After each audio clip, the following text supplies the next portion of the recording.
Aujourd'hui, je vais dessiner un objet des plus célèbres au monde, dans le monde du football. La Coupe du Monde. Oui, ce trophée que chaque footballeur rêve de soulever au moins une fois dans sa vie. Mais ce dessin n'est pas seulement un dessin. Derrière cette coupe se cache une histoire incroyable, une histoire de passion, une histoire de nation, une histoire de rêve. Et pendant que je vais dessiner cette coupe, je vais aussi vous raconter pourquoi ce trophée est devenu l'un des symboles les plus puissants du sport mondial. Alors, prenez un moment, regardez bien le dessin et imaginez le moment où une équipe soulève cette coupe devant des millions et des milliards de personnes. Bienvenue dans cette nouvelle vidéo. Pour commencer, je trace les bases de la coupe. C'est la partie la plus importante pour construire les proportions. La Coupe du Monde n'est pas un simple objet. Elle a une forme très particulière, une base solide, un corps qui se tord vers le haut et au sommet un globe représentant la planète. C'est comme si le trophée disait, le monde entier regarde ce moment. Chaque ligne que je trace droit respecte cette forme est mauvaise, tout le dessin sera faux. Parce que si la base, donc je prends mon temps. La première Coupe du Monde a eu lieu en 1930.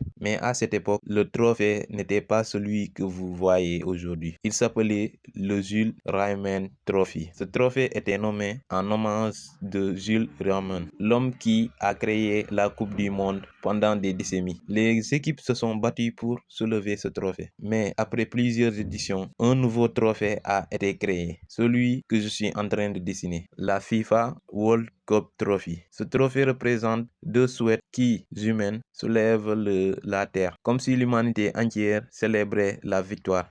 Maintenant, je commence à ajouter les détails. Et c'est ici que le dessin devient vraiment intéressant. Regardez les lignes qui montent. Elles ne sont pas droites. Elles tournent, elles montent comme un mouvement d'énergie. C'est comme si la coupe elle-même était en train de s'élever. C'est ce genre de détail qui donne de la vie au dessin. Je commence aussi à ajouter des ombres parce que sans ombre, un dessin reste plat. Avec des ombres, il devient réel, le réel des joueurs. Imaginez un enfant qui joue au football dans la rue, peut-être au Sénégal, peut-être au Brésil, peut-être en France. Cet enfant tape dans un ballon et rêve d'une chose, soulever cette coupe. Des joueurs comme Lionel Messi, Cristiano Ronaldo ou encore Kylian Mbappé ont tous rêvé de ce moment quand ils étaient enfants. Et voilà, le dessin est presque à son paroxysme. Mais ce trophée représente beaucoup plus qu'un simple dessin. Il représente les rêves de millions de joueurs,